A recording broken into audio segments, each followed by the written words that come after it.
नमस्कार, आपके साथ मैं हूं सुखवीर। आप देख रहे हैं आपका अपना चैनल भिवानी हलचल। और आज की खबरें इस प्रकार से। सोमवार को प्रदेश के उप मुख्यमंत्री दुष्यंत चौटाला ने जिले के जनसंपर्क अभियान चलाकर गांव पाथरवाली, बजीणा और आलमपुर इत्यादि में लोगों की जन समस्याएं सुनी और उनका समाधान करने के लिए संबंधित अधिकारियों को आवश्यक दिशा निर्देश जारी किए। वहीं उन्होंने बड़वा गांव में भी ग्रामीणों की जन समस्याएं सुनी। सोमवार को उप मुख्यमंत्री दुष्यंत चौटाला ने गांव पाथरवाली, बजीणा और आलमपुर में जन समस्याएं सुन रहे थे। गांव आलमपुर में श्री चौटाला को घोड़ों के रथों पर सवार करके गाजे बाजे के साथ कार्यक्रम स्थल तक लाया गया। कार्यक्रम में आने से पहले उन्होंने गांव के सोमनाथ मंदिर में माथा टेका। कार्यक्रम के आयोजक गांव के सरपंच एवं तोशाम से जेजेपी हल्का प्रधान राजेश पाथरवाली ने श्री चौटाला का स्वागत किया और मांग पत्र प्रस्तुत किया। गाँव वासियों की मांग पर श्री चौटाला ने गाँव के जर्जर हुए वृद्धाश्रम भवन की जगह पर ई लाइब्रेरी बनाने की घोषणा की। उन्होंने कहा कि शिवधाम योजना के तहत न केवल गांव पाथरवाली की बल्कि तोशाम हल्के के सभी गांवों के मुक्ति धाम में मनरेगा के तहत शेड निर्माण करने, चार दीवारी बनाने और समुचित पेयजल का प्रबंध किया जाएगा। वहीं उप मुख्यमंत्री श्री चौटाला ने गांव बजीणा में भी ग्रामीणों को संबोधित किया। गांव बजीणा में कार्यक्रम के आयोजक कृष्ण बजीणा ने गांव मांग पत्र सौंपा। उप मुख्यमंत्री ने कहा कि गांव के स्कूल के 4 कमरों के लिए उचित माध्यम से प्रस्ताव भेजने को कहा, जिसे जल्द ही पूरा किया जाएगा। वहीं उन्होंने कहा कि आलमपुर में पटौदी के रास्ते को किसानों की सहमति से 7 करम का करवा देने के बाद इससे सड़क मार्ग बनवा दिया जाएगा। श्री चौटाला ने गांव आलमपुर में भी लोगों की समस्याएं सुनी और उनका मौके पर ही समाधान किया। गांव में आने पर आपने जो प्यार मान सम्मान दिया उसके लिए मैं तहे दिल से आपका आभारी हूँ, धन्यवादी हूँ। और जब यहाँ पर आने का मौका मिला, चाहे पथरेडी हो चाहे तोशाम हल्के के और गांव, हमेशा जो एक लगाव डॉक्टर अजय सिंह चौटाला जी के प्रति इस इलाके का रहा वो बड़ा और निरंतर संगठन की ताकत को आपने और आगे ले जाने का काम किया। अभी बाली शर्मा जी गाना गा रहे थे, 4 लाइनें मैंने कही थी, आज गीत में बना दिया कि अगले 1 साल 4 चीजों पे काम करना है। अगर चाहते हो कि प्रदेश में आपका संगठन विशाल बढ़े, मजबूत बने, आगे बढ़े, तो इन 4 चीजों का जरूर ध्यान रखें। सिर से ठंडा, मुंह से मीठा, पांव की रफ्तार और पार्टी का बल। और इन चारों चीजों को अगर लेकर चलेंगे साथियों, तो इतिहास है आपने 11 महीने मेहनत करी और 11 महीनों की मेहनत के अंदर आपकी पार्टी 10 विधायक और 17% वोट लेकर आई। कोई छोटी चीज नहीं थी। लोग तो क्या करते थे, छोरों का टोल है। मगर आप लोगों के सहयोग से, ताकत से पार्टी मजबूत भी हुई, आगे भी बढ़ी। और आज मैं विश्वास के साथ कह सकता हूं, संगठन बड़े 4.5 साल से ऊपर 15 अगस्त आजादी का दिवस है, तो क्या मानते जिस उद्देश्य के साथ आजादी आई थी उसको लेकर हरियाणा में देश आगे बढ़ा है और इस अमृत काल के अंदर जहाँ हम घुसे हैं 75 साल पूरे करने के बाद, देश ने कई ऐसे मुकाम हासिल करे हैं और मैं तो इस पावन पर्व पर सभी देशवासियों को शुभकामनाएं भी देता हूं और यही विश्वास के साथ कह सकता हूं कि हम मिलकर इसी तरह लेते रहे तो एक दिन इस विश्व की सबसे बड़ी अर्थव्यवस्था भी बढ़ेगी और सबसे बड़ी ताकत भी हिंदुस्तान बनेगा। इस देश की अखंडता जो इस देश के संविधान पर मजबूती से चलती है, आज वो एक नागरिक को आगे ले जाने के लिए, मजबूत करने को मुझे लगता है हमें सक्षम है। आपने एक मंत्र दिया है 4 शब्दों वाला, तो क्या माना जाए जेजेपी चुनाव के लिए तैयार है? पूरी तौर पर तैयार है। सारे साथी निरंतर काम भी कर रहे हैं और नए संगठन के विस्तार के बाद सारे जिलों के दौरे भी हुए और पार्टी का निरंतर मैं मानता हूं कि 4.5 सालों के समय में ग्राफ बहुत है। कांग्रेस भी प्रचार कर रही है, यहाँ तक कि अब मुख्यमंत्री के खिताब किए जा रहे हैं। क्या लगता है कि कांग्रेस तो भानुमति का कुंबा है, अब उसके अंदर किसकी सूत कब बैठेगी, कैसे बैठेगी तो भविष्य बताएगा। आपके जिलों में किसान जो आंदोलन कर रहे हैं मुद्दे को लेकर, आपके शिक्षा को ये लेकर स्टेट गवर्नमेंट से पेंडिंग नहीं, जितना मेरे संज्ञान में है, जो प्रधानमंत्री फसल बीमा योजना के लाभार्थी हैं, उसमें 2 कंपनीज को जो क्लेम देना था, उनने गवर्नमेंट ऑफ इंडिया के आगे ऑब्जेक्शन लगाया है। स्टेट ने अपना रिप्लाई फाइल कर दिया, गवर्नमेंट ऑफ इंडिया को इस पर निर्णय लेना है। जैसे निर्णय होगा, जो निर्णय होगा उस हिसाब से मुआवजा वितरित किया जाएगा। रणदीप सुरजेवाला उन्होंने कहा कि जो बीजेपी के साथ है, बीजेपी का समर्थन करते हुए रणदीप सुरजेवाला जी, मुझे लगता है कि कर्नाटका के बाद ज्यादा ही रामायण का पाठ पढ़े। राक्षस जैसी प्रवृत्ति के लोग वोटर्स को बोलना, ये उनकी मानसिकता को दर्शाती है कि वो व्यक्ति अपना आपा खो चुका है। हम तो वोटर को भगवान मानते हैं, वो इस देश को कैसे सही दिशा पर चलाया जाए उस बारे में सोचकर अपने मत का अधिकार का इस्तेमाल करता है, और ये लोग उसको राक्षस बोलते हैं। ये उनकी नीच सोच और छोटी सोच।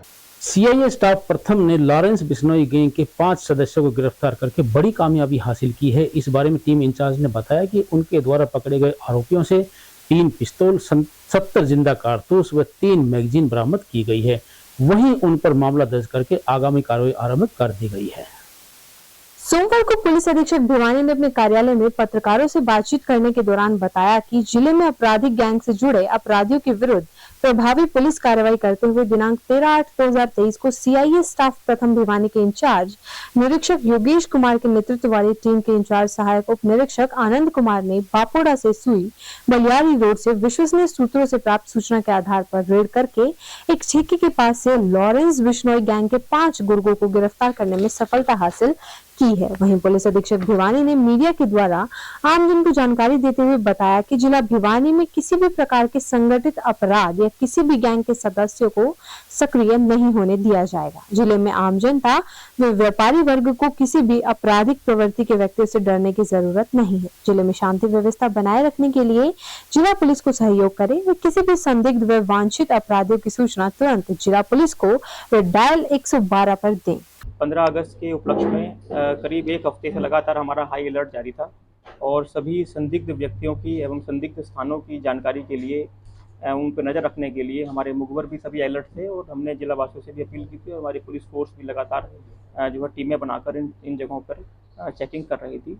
इन्हीं चेकिंग के दौरान हमारे पास एक मुखबर खास से सूचना आई, जिसमें यह सूचना थी कि 5 संदिग्ध व्यक्ति बापोड़ा के नज़दीक जुई बलियाली रोड पर रात के समय अवैध हथियारों के साथ खड़े हैं। इस पर तुरंत दबिश दी जाए तो उनकी धरपकड़ की जा सकती है और कोई बड़ी घटना को रोका जा सकता है। जिस सूचना को सच्चा मानते हुए हमारी टीम सीआईए 1 की तुरंत जिन्होंने वहां पर मौका घटनास्थल पर रेड करी, शाम को करीब 8:30 बजे उन सभी 5 व्यक्तियों की जो है धरपकड़ की गई। उनसे पूछताछ की गई। पूछताछ के बाद उनकी चेकिंग के बाद उनसे हमें 3 अवैध असले और करीब 70 जिंदा रोंद हमें प्राप्त हुए और उनको फिर उसके बाद फर्दर उनकी इंटेरोगेशन की गई। उनकी इंटेरोगेशन के दौरान उनकी पहचान विकास पुत्र युद्धवीर वासी पान्ना खास बहलंबा हाल शिव कॉलोनी तोशाम बताया, जिसके पास से 1 पिस्तौल अवैध और 5 जिंदा रोंद बरामद हुए। इसके अलावा दीपक उर्फ बोंदी पुत्र रामभज जो कि विद्यानगर कॉलोनी हिसार रोड तोशाम, इसके पास से 1 अवैध पिस्तौल और 5 जिंदा रोंद और 1 मैगजीन बरामद हुई। महेंद्र प्रताप पुत्र मेहरपाल वासी तुल्हेरा जिला मुजफ्फरनगर जिसकी पहचान हुई, इसके पास से भी 1 अवैध पिस्तौल, 1 मैगजीन और 5 जिंदा रोंद मिले। नवीन पुत्र जय भगवान वासी खरकड़ी सुहान हाल तोशाम जिसके पास से 10 जिंदा रोंद 9mm व 2 मैगजीन उसके पास से खाली मिली। एक मोहित कुमार पुत्र सतीश वासी नूना खेड़ा थाना तितावी जिला मुजफ्फरनगर, इसके पास से 45 जिंदा रोंद जिनके पैंदे पर 7.6225 mm लिखा हुआ है और 1 मैगजीन खाली बरामद हुई। इन अपराधियों की इंटेरोगेशन में प्रथम दृष्टया ये बात सामने आई है कि यह एक बड़ी जो है हत्या को अंजाम देने के लिए यहाँ पर आए थे। इनका जो तार जुड़े हैं वो एक सचिन जो एक अपराधी है, कुख्यात अपराधी, जो कि लॉरेंस बिश्नोई गैंग का एक अहम शूटर है और सिद्धू मूसेवाला मर्डर केस में भी वो जेल के अंदर है, जो उसके द्वारा अपने एक विरोधी की हत्या के लिए इन लोगों को यहाँ भेजा गया था, उसी के द्वारा इनको ये सभी वेपन्स और एम्यूनिशन दिए गए थे। और इसके बाद अब इसकी इन व्यक्तियों की फर्दर इंटेरोगेशंस करके और सचिन को प्रोडक्शन वारंट पे लाके हम इसके अंदर अन्य जो लोग जुड़े हुए हैं उस पर कार्रवाई करेंगे।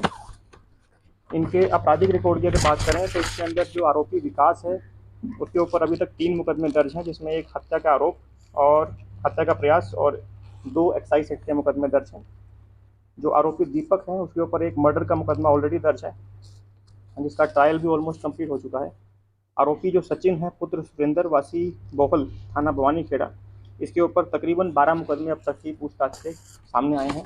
जल्दी ही इसको प्रोडक्शन वारंट पे लाके हम अन्य सबूतों को भी गहनता से जांच करेंगे और एक बड़ी जो घटना थी उसको हमने बचा लिया है।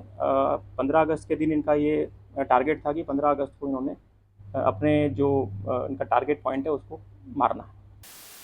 1947 में भारत पाकिस्तान विभाजन का दंश सबसे बड़ा दंश था, यह कहना है हांसी के विधायक विनोद भैणा का। ये विचार उन्होंने स्थानीय पंचायत भवन में विभाजन विभीषिका दिवस पर आयोजित कार्यक्रम में कहे। उन्होंने उपस्थित प्रबुद्ध नागरिकों को संबोधित करते हुए कहा कि हिंदुत्व की रक्षा और उसके प्रति समर्पण ही सच्ची देशभक्ति है। वहीं उनके साथ विधायक घनश्याम सर्राफ ने भी लोगों को संबोधित किया। विभाजन का दंश सबसे बड़ा दंश था। इस दंश में धर्म के प्रति आस्था रखने वाले लाखों लोगों को अपनी कुर्बानी देनी पड़ी थी। हिंदुत्व की रक्षा और उसके प्रति समर्पण ही सच्ची देशभक्ति है। यह उद्गार हांसी के विधायक विनोद भैणा ने स्थानीय पंचायत भवन में आयोजित विभाजन विभीषिका स्मृति दिवस के कार्यक्रम में बुजुर्गों के सम्मान में कहे। उन्होंने कहा कि वे बुजुर्ग हमारी विरासत है, जिन्होंने अपनी सजीव आंखों से उस दंश को देखा था। उन्होंने अपनी पंजाबी कौम को सच्ची देशभक्ति की संज्ञा देते हुए कहा कि हिंदू व हिंदुत्व की रक्षा के लिए उन्होंने अपना सब कुछ छोड़ दिया और बंटवारे के समय भारत की मिट्टी से ही लगाव रखा। इस दौरान आयोजित कार्यक्रम में विभाजन के समय पूर्वी पंजाब से भारत के इस हिस्से में आए भारतीयों को हांसी के विधायक विनोद भैणा, भिवानी के विधायक घनश्याम सर्राफ व भाजपा जिला भिवानी के अध्यक्ष शंकर धूपर के द्वारा सम्मानित किया गया। इस दौरान नेताओं ने प्रधानमंत्री नरेंद्र मोदी व मुख्यमंत्री मनोहर लाल खट्टर का धन्यवाद किया कि उन्होंने हर वर्ष 14 अगस्त को विभाजन विभीषिका स्मृति दिवस के रूप में मनाने का आह्वान किया, ताकि नौजवान पीढ़ी को उस समय हुए विभाजन के बारे में जानकारी मिल सके। वहीं कार्यक्रम में विशिष्ट अतिथि के तौर पर पहुंचे भिवानी के विधायक घनश्याम सर्राफ ने भी अपना संबोधन दिया और कहा कि विभाजन की उस विभीषिका को बेशक देखा नहीं है, लेकिन सुनने मात्र से ही रोंगटे खड़े हो जाते हैं। भाजपा जिला अध्यक्ष शंकर धूपर ने कहा कि ऐसे लोगों को सम्मान करना चाहिए जिन्होंने धर्म के लिए अपना सब कुछ बलिदान कर दिया, लेकिन धर्म को नहीं छोड़ा। 15 अगस्त 1947 को देश आजाद हुआ। ये आजादी जो हमें मिली, लाखों लोग शहीद हुए, लाखों लोगों ने कुर्बानी दी। इतनी बहुत बड़ी त्रासदी के बाद भारत को आजादी मिली। जहां भारत देश आजाद हुआ वहां भारत देश का विभाजन भी हुआ और देश के 2 टुकड़े हो गए, एक पाकिस्तान बन गया और एक भारत बन गया। जो एक धर्म विशेष के लोग थे वो पाकिस्तान चले गए और एक धर्म विशेष के लोग भारत में आ गए। जब भारत वहां से पाकिस्तान से लोग भारत आ रहे थे, बहुत बड़ी त्रासदी हुई।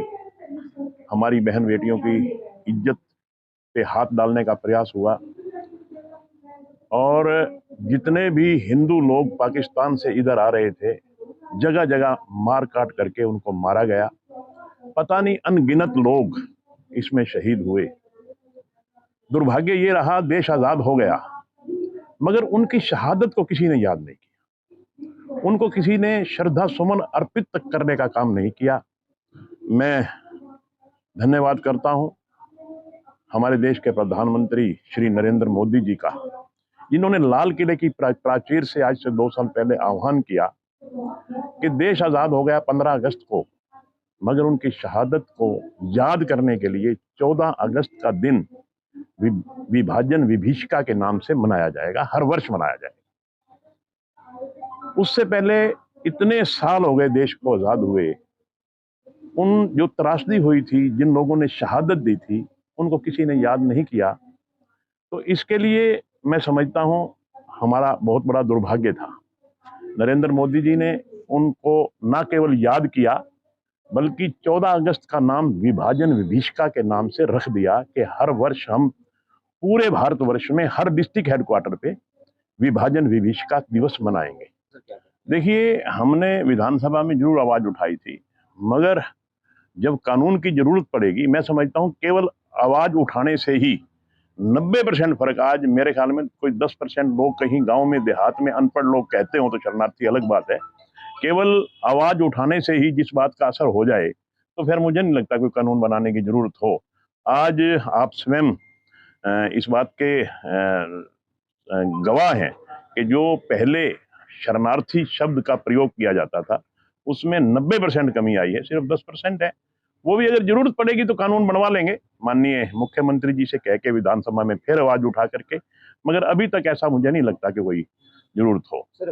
भाजपा लोगों को भड़काकर राजनीतिक रोटियां सेकने का काम कर रही है, यह कहना है आम आदमी पार्टी के प्रदेश उपाध्यक्ष अनुराग ढांडा का। उन्होंने कहा कि आम आदमी पार्टी द्वारा पंजाब में शुरू की गई बिजली बिल माफी योजना का जनता से जबरदस्त समर्थन मिल रहा है।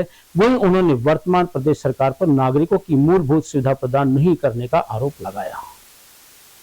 इस दौरान आम आदमी पार्टी के प्रदेश उपाध्यक्ष अनुराग ढांडा ने कहा कि वर्ष 2019 में नरेंद्र मोदी ने कहा था कि पिछले 75 वर्षों से एसवाईएल का पानी पाकिस्तान जा रहा था, वे उन्हें रोकने का काम करेंगे। लेकिन आज 4 साल बाद भी एसवाईएल का पानी हरियाणा, पंजाब व राजस्थान किसी राज्य को नहीं मिल रहा, जिससे ऐसा प्रतीत हो रहा है कि नरेंद्र मोदी को पाकिस्तान अधिक प्यारा है। उन्होंने आरोप लगाया कि भाजपा सरकार का उद्देश्य सिर्फ लोगों को जाति व धर्म के नाम पर बांटकर उन्हें लड़वाना है। ढांडा ने कहा कि कांग्रेस ने 25 वर्षों तक तथा भाजपा ने 9 वर्षों तक शासन किया, लेकिन हरियाणा प्रदेश के लोग बिजली, पानी, सड़क, रोजगार जैसी मूलभूत सुविधाओं को तरसते रहे। उन्होंने कहा कि जब भाजपा पेपर सेट नहीं कसती, कर्मचारियों को ओपीएस, आशा वर्कर्स को उनके मांगे, सरपंचों को उनके अधिकार, किसानों को मुआवजा व जनता को सुरक्षा नहीं दे सकते तो कुर्सी से क्यों चिपक कर बैठे हैं। उन्होंने कहा कि मुख्यमंत्री जनता को मूलभूत सुविधाएं नहीं दे सकती तो पद से इस्तीफा दे देना चाहिए। उन्होंने कहा कि अब हरियाणा के लोग कांग्रेस व भाजपा की सरकार से पूरी तरह से त्रस्त हो चुके हैं तथा बदलाव चाहते हैं तथा जनता के पास अब एकमात्र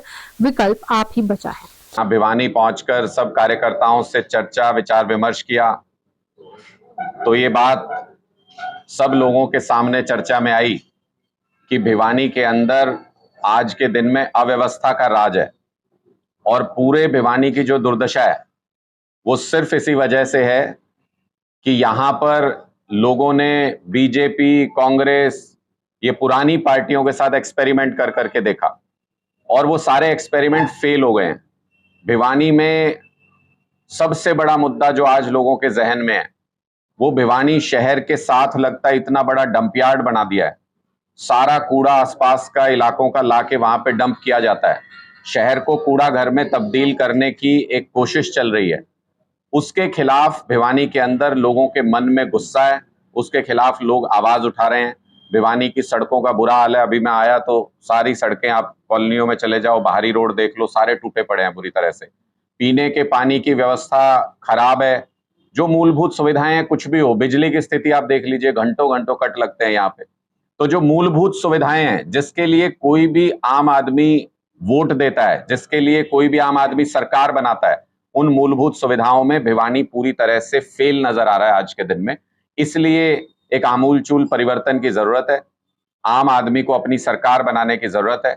और जो आम आदमी पार्टी बिजली आंदोलन चला रही है इन दिनों, उसका बहुत जबरदस्त रिस्पॉन्स हमको मिल रहा है। गांव गांव में, गली गली में, मोहल्ले मोहल्ले में लोग ये कह रहे हैं कि ये जो पंजाब और दिल्ली के अंदर जो बिजली का मॉडल है वो हमको हरियाणा में भी चाहिए। कोई घर ऐसा नहीं होता मध्यम वर्गीय परिवार तक जिसका 600 यूनिट से ज्यादा बिल आता हो।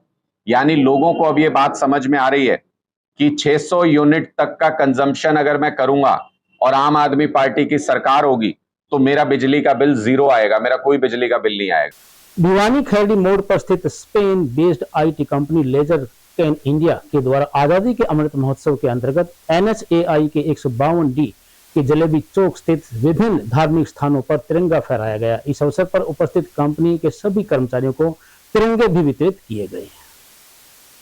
वहीं संस्था के भिवानी और खेड़ी ब्रांच के प्रबंधक पंकज तंवर ने कहा कि मेरी माटी मेरा देश अभियान के तहत सरकार द्वारा विभिन्न कार्यक्रम आयोजित किए जा रहे हैं। प्रधानमंत्री नरेंद्र मोदी का लक्ष्य 2047 तक देश को आर्थिक व सामाजिक तौर पर पूर्ण विकसित करना है। इन कार्यक्रमों के माध्यम से प्रत्येक नागरिक को जागरूक कर देशभक्ति की भावना को प्रबल बनाना है। मेरी माटी मेरा देश अभियान के तहत सरकार द्वारा पंचप्रण, वसुधा वंदना, वीरों का वंदन, ध्वजारोहण एवं राष्ट्रगान सहित अनेकों गतिविधि चलाई गई है, जिसके लिए हमें युवाओं को प्रोत्साहित करना चाहिए। गौरतलब है कि लेजर केन की यहाँ दोनों ब्रांचों में करीब 100 मैकेनिकल एवं IT इंजीनियरों का स्टाफ है, जिनमें अधिकतर कर्मचारी आसपास के गांवों तथा शहरों से है। यह आसपास के एरिया में पहली IT कंपनी है जो इतने अधिक युवाओं को अभी तक लोकल में रोजगार दे चुकी है तथा अभी भी हायरिंग जारी है। सामाजिक एवं राष्ट्रहित के कार्यों में भी कंपनी हमेशा अग्रसर रहती है, जो कि काफी सराहनीय है।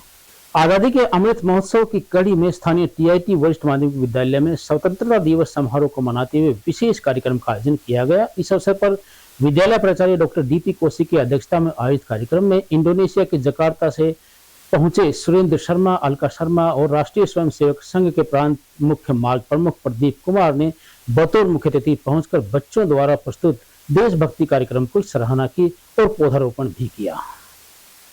आपको बता दें कि कार्यक्रम में अंतर्राष्ट्रीय संस्था हमारा परिवार के सदस्यों ने पहुंचकर कार्यक्रम की शोभा बढ़ा दी। विशेष रूप से इस अवसर पर मूल रूप से भिवानी निवासी इंडोनेशिया में जकार्ता से श्रीमान सुरेंद्र शर्मा, अलका शर्मा के साथ साथ फरीदाबाद से श्री अशोक शर्मा व अंजू शर्मा इस कार्यक्रम में शिरकत करने पहुंचे। वहीं इस अवसर पर हरियाणा प्रदेश मार्ग प्रमुख श्री प्रदीप शास्त्री, जितेंद्र जी, मयंक जी, हिमांशु जी, करुणानिधि भी पहुंचे और इन सभी अतिथिगणों का स्वागत विद्यालय प्राचार्य डॉक्टर DP कौशिक एवं स्टाफ सदस्यों ने भव्य तरीके से किया। आए हुए अतिथिगणों ने बच्चों द्वारा बनाए गए कुकिंग विदाउट फायर के तिरंगा में व्यंजनों की भूरी भूरी प्रशंसा की और बच्चों द्वारा उनकी कला को विशेष रूप से सराहा। वहीं आए हुए अतिथिगणों ने TIT स्कूल के बच्चों एवं अध्यापकों की कोशिशों को अत्यधिक प्रेरणादायक बताया। इस अवसर पर अनेक स्टाफ सदस्य भी मौजूद रहे। स्कूल में आकर के बहुत अच्छा लग रहा है। आज़ादी का हमारा 15 अगस्त आ रहा है और हमारे परिवार के सब लोगों को साथ मिल कर के इस मौके के ऊपर बच्चों ने बड़ी अच्छी अच्छी डिशें बना रखी है। अलग अलग रंग का, सब में तिरंगा का भाव है और बिना सारे नेचुरल प्रोडक्ट बना रखे हैं। देखकर बड़ी खुशी हुई है। सब लोगों का उत्साह, प्यार, उमंग देख कर के गदगद हो रहा हूँ मैं। तो क्या नाम? मेरा नाम सुरेंद्र कुमार शर्मा है। सुरेंद्र कुमार शर्मा, मैं जकार्ता रहता हूँ और मैं यहीं भिवानी का रहने वाला हूँ। भिवानी से मैंने स्कूल वैश्य हायर सेकेंडरी स्कूल से किया है। TIT कॉलेज से मैं पढ़ा, टेक्सटाइल इंजीनियर हूँ और अभी गत 37 साल से इंडोनेशिया में रह रहा हूँ। अशोक शर्मा, मैं भिवानी का रहने वाला हूँ। 1989 में मैंने TIT से BTech पास किया था। उसके बाद मैंने लगभग पूरा हिंदुस्तान TIT के नाम पे घुमा फिरा, देखा और टेक्सटाइल में कहाँ भी जहाँ चले जाओ आप, टॉप पोजीशन पे आपको TIT के ही मिलेंगे। और TIT एक इतना अच्छा फैमिली माहौल देता है, ये नहीं पता लगता कि कौन हमारा सीनियर है कौन जूनियर है। ऐसा लगता है बिल्कुल हम अपने घर में आ गए किसी TIT वाले से मिलते हैं। और ये कल्चर सिर्फ TIT में ही है, और भी इंजीनियरिंग कॉलेज के लड़के मिलते हैं, लेकिन जैसा सौहार्द, भाईचारा हम आपस में एक दूसरे मिलते हैं, किसी दूसरे कॉलेज के अलुमनी में नहीं मिलता। सेकेंडरी स्कूल ऐसे विद्यालय जो समाज में संस्कार देने का काम करते हैं, इस तरह के विद्यालयों को देखकर मन बड़ा हर्षित होता है कि हमारे क्षेत्र में भी इस तरह के विद्यालय हैं जो बच्चों में संस्कार देने का काम, पढ़ाई के साथ साथ संस्कार देने का काम करते हैं। आज यहाँ आकर बड़ा मन प्रसन्न हुआ और मन बड़ा ही प्रसन्न है, हर्षित है कि हमारे साथी, एक हमारा परिवार सदस्य के एक साथी सुरेंद्र शर्मा जी, जो इंडोनेशिया से इस प्रतियोगिता के लिए विशेष रूप से यहाँ आमंत्रित हैं, इनका भी मन प्रसन्न है कि तिरंगे के प्रति जो यहाँ के बच्चों के मन में वो दे सभी हैं। धन्यवाद। जय हिंद। थाना जूही पुलिस ने एक होटल में तोड़फोड़ कर जान से मारने की धमकी दिए जाने के मामले में एक आरोपी को गिरफ्तार कर लिया है। भिवानी के पुलिस अधीक्षक वरुण सिंगला ने भी जिले में आपराधिक गतिविधियों से अपराधियों के विरुद्ध मामला दर्ज करके तुरंत प्रभाव से सभी थाना इंचार्ज को आवश्यक दिशा निर्देश जारी किए हैं।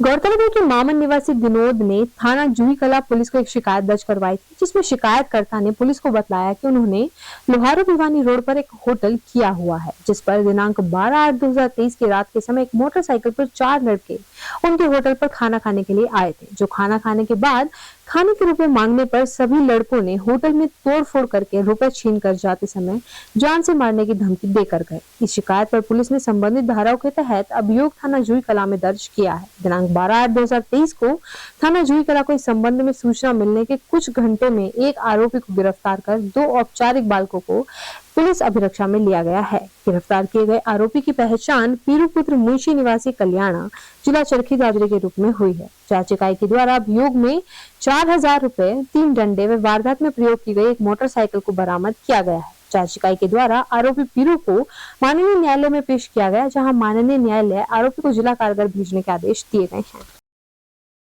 की रात को कंट्रोल रूम के माध्यम से हमें सूचना प्राप्त हुई थी कि जगदम्बा होटल नज़दीक देवसर के पास 4 नौजवान लड़कों ने मारपीट करके रुपए छीने हैं। जिस सूचना पर मैं अपनी टीम के साथ मौका पर पहुंचा। होटल संचालक मामन चंद ने स्टेटमेंट ली, जिसने बताया कि 4 नौजवान लड़के आए थे जिन्होंने खाना खाया। खाना खाने में पैसे मांगने पर उन्होंने मेरे साथ मारपीट की तथा गले से पैसे निकाल के ले गए। जिस सूचना पर मैंने अपने लोहानी नाका व और पेट्रोलिंग पार्टियों को सूचित किया, जो करीब घंटा के बाद चारों आरोपियों को लोहानी नाका पर मोटरसाइकिल सहित काबू कर लिया। जब वो पुलिस पार्टी उनको काबू करने के लिए थी तो ये जल्दबाजी में मोटरसाइकिल से गिर गए थे, जिससे एक लड़के को चोट लगी। चोट लगने के बाद उसे हॉस्पिटलाइज करा दिया गया था तथा उन अन्य आरोपियों को काबू कर लिया गया, जिनमें 2 नाबालिग थे तथा एक बालिग था। बालिग को कोर्ट में पेश करके जेल भेज दिया गया है तथा नाबालिगों को जुनाइल जस्टिस बोर्ड के सामने पेश किया गया, जो न्यायालय के आदेश अनुसार ऑब्जर्वेशन होम भेज दिए गए। ये आरोपी होटल संचालक को किसी गैंग का नाम ले रहे थे। पूछताछ के दौरान किसी गैंग का कोई भी सदस्य होना नहीं पाया और ना ही किसी गैंग से इनका कोई ताल्लुक है। तो मेरी भिवानी मुकदमे में कोई रिकवरी भी हुई है क्या? हाँ, इनसे जो पकड़े गए हैं इनसे 4000 रुपये की रिकवरी हुई है। एक आरोपी को भी शामिल जांच करना बताया है। नटराज कला मंच एवं लायंस क्लब भिवानी IMA और IHRC के द्वारा स्थानीय लिटिल हार्ट्स पब्लिक स्कूल प्रांगण में 73वें गायन संगीत एवं सम्मान समारोह का आयोजन किया गया। इस अवसर पर नटराज कला मंच के अध्यक्ष डॉक्टर कर्ण पूनिया, विद्यालय संचालक निश्चय गोयल, डॉक्टर संजय गोयल ने शिरकत करते हुए सभी भाग लेने वाले कलाकारों को नगद पुरस्कार और प्रशस्ति पत्र देकर सम्मानित किया। नटराज कला मंच के अध्यक्ष डॉक्टर करण पुनिया ने जानकारी देते हुए बताया कि कार्यक्रम में Nishchay Goyal, doctor Sanjay Goyal, doctor Pawan Goyal, doctor Bhavna Goyal, Ravi Kumar, Pulkit Singla, Sirsa से lion Balwinder Singh Olakh, lion Rajesh Narula, lion Lalit Agarwal, lion Ashok Kayal, lion Narendra Agarwal माननीय अतिथि रहे। निर्णायक मंडल की भूमिका में डॉक्टर तरसीम लाल शर्मा, प्रोफेसर श्याम वशिष्ठ, कुलभूषण शर्मा व पवन शर्मा शामिल रहे। उन्होंने बताया कि फरवरी माह में संस्था की तरफ से आयोजित कुछ मीठा हो जाए कार्यक्रम में श्रेष्ठ प्रस्तुति देने वाले 5 कलाकारों सुमित पूनिया भिवानी, डॉक्टर हरीश वशिष्ठ रोहतक, नरेंद्र जेठी नरवाना, संजय दुआ भिवानी व राजेश बजाज भिवानी को संस्था की तरफ से 1100 रुपए का नकद पुरस्कार, प्रशस्ति पत्र, श्रीफल, माला व पटका भेंट कर सम्मानित किया गया। साज और आवाज कार्यक्रम प्रस्तुति एवं मनोरंजन कार्यक्रम रखा गया था। फिर भी निर्णायक मंडल की अनुशंसा पर श्रेष्ठ प्रस्तुति हेतु रोहतक से आए डॉक्टर हरीश वशिष्ठ को बोट कंपनी का ब्लूटूथ कॉर्डलेस हेडफोन देकर सम्मानित किया गया। हम लोग एक नटराज कला मंच और लायंस क्लब बनी हुई है। इसके साथ में मैं IMA का प्रदेश अध्यक्ष था 2021 में और इंटरनेशनल ह्यूमन राइट्स काउंसिल के साथ में एक मिला हुआ प्रोग्राम है। ये नटराज कला मंच का 73वां कार्यक्रम है, जिसका नाम साज और आवाज़ रखा गया है। इस कार्यक्रम के अंतर्गत पिछले एक प्रोग्राम में जो 5 टॉप के विजेता थे उन लोगों का अभिनंदन होगा और उसके साथ में इस कार्यक्रम के तहत लगभग 15 प्रस्तुतियाँ आज की तारीख में होंगी। जो भी पुराने हमारे कार्यक्रम के जजेज साहिबान हैं उन लोगों की प्रस्तुति होगी। एक ऐसा एंटरटेनमेंट का कार्यक्रम हमने रखा है जिसके तहत लोगों में सकारात्मकता आए और वो अपने जीवन का आनंद ले सकें।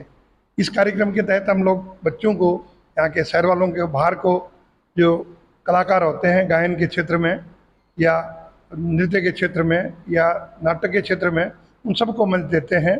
और ये जर्नी 1999 में चालू हुई थी और अभी तक हम लोग इसके तहत इस नटाकला मंच के बैनर के नीचे 73वां प्रोग्राम आयोजित कर रहे हैं और इसके तहत विभिन्न लोगों को हम लोगों ने मंच प्रदान किया है और बहुत से कलाकार यहाँ से निकल के किंगडम ऑफ ड्रीम्स में काम कर चुके हैं, इंडस्ट्री में बॉम्बे में काम कर रहे हैं, कई स्कूलों में संगीत का कार्यक्रम कर रहे हैं। ये कुलभूषण शर्मा जी जो हमारे पास में खड़े हुए हैं, इन्होंने भी हमारे कार्यक्रम में एज ए कंटेस्टेंट भाग लिया था और प्रतिभागी होने के बाद में अब ये जज का भूमिका में है और बेहतरीन गायकी करते हैं। आज हर्ष का विषय है कि आज साज आवाज़ के नाम से जो प्रोग्राम नटराज कला मंच, लायंस क्लब सुरभि और IMA हरियाणा के द्वारा जो प्रोग्राम रखा गया है वो इस कैंपस के अंदर लिटिल हट पब्लिक स्कूल में जो रखा गया है उसके लिए मैं बड़ा गर्वान्वित अपने आप को महसूस करता हूँ। डॉक्टर कर्ण पुनिया, मैडम वंदना पुनिया हमेशा से ही कलाकारों को स्टेज देते हैं। वो चाहते हैं कि कला सबकी उभर के आनी चाहिए। आज बहुत बड़े कलाकार डॉक्टर TL सत्यप्रकाश जी भी यहाँ उपस्थित हैं जो कि अपने मुखारबिन से, बाकी काफ़ी कलाकार यहाँ आए हैं। श्याम वशिष्ठ जी हैं, संजय जी दुआ हैं, हमारे आचार्य जी हैं जो अपनी कला को सब यहाँ प्रदर्शित करेंगे। जिस प्रकार से जब कलाकारों को मंच मिलता है तो इसमें कोई दोहराए नहीं है कि उनकी कला तो निखरती है, एक समाज को दिशा भी मिलती है और आने वाली पीढ़ी भी इस कार्य के लिए तैयार होती है। तो मैं डॉक्टर साहब का, उनके पूरी संस्थाओं का धन्यवाद करता हूँ कि उन्होंने इस प्रकार के कार्यक्रम रखकर समाज को अपना पूरा योगदान दिया है। वो चिकित्सक होने के साथ साथ समाज के अच्छे कार्यों में लगे रहते हैं। ये हमारे लिए बहुत ही गर्व का विषय है।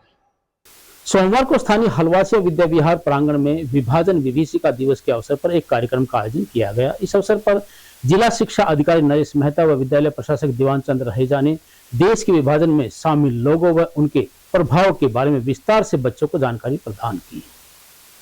आजादी के एक दिन पहले स्थानीय रोहतक गेट स्थित हलवासिया विद्या विहार में विभाजन विभीषिका दिवस के अवसर पर कार्यक्रम का आयोजन किया गया। वहीं कार्यक्रम में जिला शिक्षा अधिकारी नरेश मेहता व विद्यालय प्रशासक दीवान चंद्र रहेजा ने बताया कि आजादी से एक दिन पूर्व विभाजन विभीषिका दिवस मनाने के निर्देश दिए गए हैं। उन्होंने बताया कि आजादी के लिए लगभग 10 से 11 लाख लोगों को विस्थापित किया गया था तथा कम से कम 7 से 10 लाख लोगों ने आजादी के लिए अपनी जान गंवाई। यह दिन हिंदू राष्ट्र के लिए बेहद दुखद था। बंटवारे में शहादत को प्राप्त अनेकों लोगों की स्मृति के रूप में कार्यक्रम आयोजित किया गया व बच्चों को भविष्य में स्वतंत्रता सेनानियों के मार्ग पर चलने के लिए भी प्रेरित किया गया।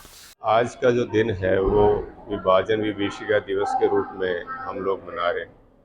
तो माननीय हमारे प्रधानमंत्री ने पार्टीशन के वक्त, विभाजन के वक्त लाखों लोगों ने जो शहादत दी उनको नमन करते हुए जो है आज का दिन भी चुना। और ये दिन इसलिए चुना क्योंकि आज़ादी से एक दिन पहले जो है कत्ले गारत जो है शुरू हुआ। काफ़ी लाखों लोगों को जो है तकरीबन 10 लाख लोग जो है इधर से उधर जो है माइग्रेट हुए, विस्थापित हुए और कम से कम 7-8 लाख से ज़्यादा जो है लोगों ने अपनी जानें गंवाई और काफ़ी जान माल का नुकसान हुआ एक भारत राष्ट्र के लिए, एक हिंदू राष्ट्र के लिए। और ये एक बड़ी इतिहास की असाधारण घटना रही आज तक के इतिहास में कि कभी भी एक साथ 10 लाख लोगों को जो है कत्ल नहीं हुआ था। ये पहली बार था कि लोगों को अपनी जानें गंवानी पड़ी अपने देश के लिए, अपनी मातृभूमि के लिए। और ये इस वर्ष आज़ादी का अमृत महोत्सव जो हम लोग मना रहे हैं उसका यही थीम रखा गया है कि मेरी माटी मेरा देश, कि अपनी माटी के लिए, अपने देश के लिए लोगों ने अपने प्राणों को न्यौछावर किया और काफ़ी माताओं ने, बहनों ने अपने पति को, अपने भाइयों को खोया, तब जाकर जो है ये आज़ादी हासिल हुई। तो आज उसी को एक स्मृति के रूप में, एक याददाश्त के रूप में हलवासिया विद्या विहार में एक कार्यक्रम का आयोजन किया गया है। और मैं शुक्रगुजार हूँ यहाँ की मैनेजमेंट का जिन्होंने इस मौके पर मुझे आमंत्रित किया और आज जो है इस कार्यक्रम को हम सुचारू रूप से संपन्न करवाने में पूरा सहयोग दे रहे हैं और उम्मीद करते हैं आने वाले समय में हमारी जो जनरेशन है उनको इस बात का पता चले कि आज़ादी हासिल करना इतना आसान काम नहीं था। उन्होंने पूरी जो है बलिदान देकर ये हासिल की ताकि उनको इस दिमाग में ये सदा स्मृति बनी रहे। द्वितीय विभाजन विभीषिका स्मृति दिवस है। 2 साल पहले प्रधानमंत्री जी ने इस दिवस को 14 तारीख को घोषित किया था कि हर साल मनाएंगे।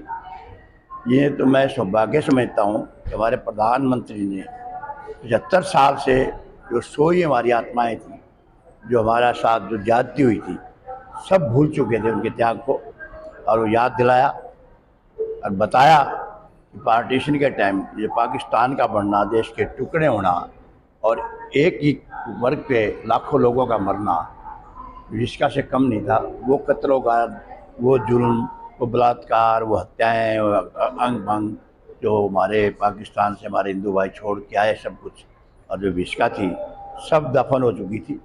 माननीय मोदी जी का हम बड़े आदर से नाम लेते हैं कि उन्होंने इस बात को जगाया, अगली पीढ़ी को बताया। आज जो आप सुख की सांस ले रहे हैं उसके लिए कितने लोगों ने आज कुर्बानी दी, कितने मरे, कितने तुम्हारे बड़े बुजुर्ग यहाँ पहुँचे। तो 2 साल से प्रधानमंत्री जी मना रहे हैं, आज पूरे देश में मनाया जा रहा है। कल भी हमने यहाँ मनाया था और इस बार CBSE ने भी हमें आदेश दिए हैं कि हर स्कूल में ये दिवस मनाया जाए। उस वक्त मेरी उम्र थी 14 साल की, तो वो लोग हमारे चुकरदे जितने गांव थे जल रहे थे।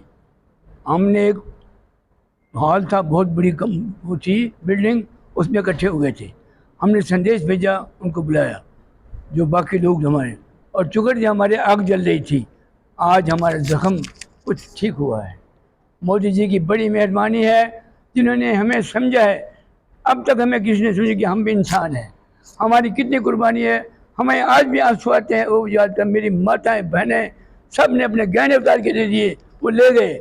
हमें इतने गहने चाहिए, हमें ये बाली चाहिए, लो बाली लो, हमें घड़ी चाहिए, घड़ी दे दी। हिंदू तो हिंदू ही रहेगा। हमें कहने लगे अरे तुम क्यों जा रहे हो, यहाँ रह जाओ, तुम्हारा माल भी है, दुकानें भी है, मकाने भी है, सौदा भी है, सब चीज़ तुम्हारा है, तुम छोड़ के क्यों जा रहे हो। हमने कहा भाई हम हिंदू हैं, मुसलमान नहीं हैं। हिंदू अपनी जान दे देगा, आन नहीं देगा।